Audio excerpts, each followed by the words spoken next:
नमस्कार. मराठी स्वादमध्ये आपलं खूप स्वागत. लिंबाचं लोणचं म्हटलं की सर्वांचंच आवडतं.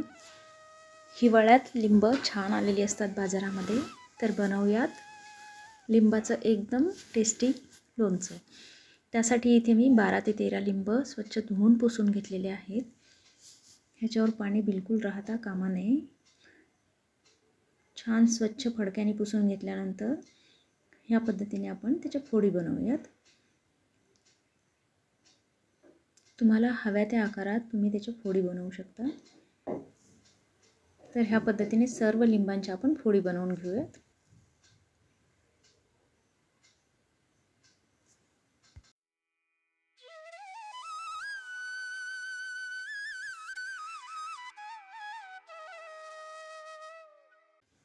लिंबाच्या फोडी बनवून झाल्यानंतर त्याच्यामधल्या बिया पण मी काढलेल्या आहेत आणि ह्या पद्धतीने हाताने फोडी पण मोकळ्या करून घ्यायच्या. एका मोठ्या भांड्यामध्ये ह्या फोडी घ्यायच्या म्हणजे मसाला व्यवस्थित मिक्स करता येईल. आता घालूया याच्यावर 1 चमचा हळद आणि साधारण 1.5 ते 2 चमचे मीठ.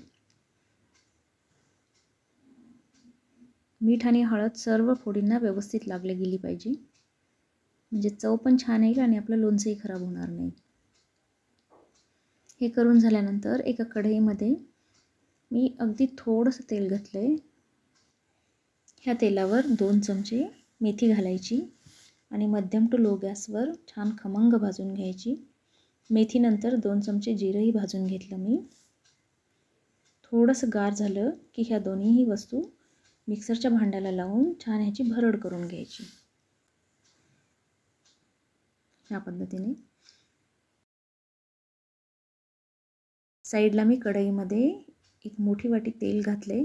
तेल छान कडकडीत तापलं की गॅस बंद करायचा आणि थोडं गार झालं की त्याच्यामध्ये 2 ते 3 चमचे लाल मिरची पावडर घालायचं आणि अगदी थोडीशी हळद घातली, कारण आपण लिंबाला सुद्धा हळद लावलेली आहे.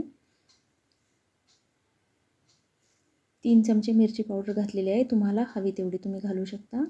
आणि मग अशी जी भरड करून घेतली आपण जिरा आणि मेथीची, ती पण टाकायची ह्याच्यामध्ये. सर्व व्यवस्थित मिक्स करायचं आणि हे तेल एकदम गार झालं की त्याच्यामध्ये लिंबाच्या फोडी घालायच्या. एकदम चवदार आणि सोपी कृती आहे ही लोणचं बनवण्याची. खूप सुंदर बनतं हे लोणचं.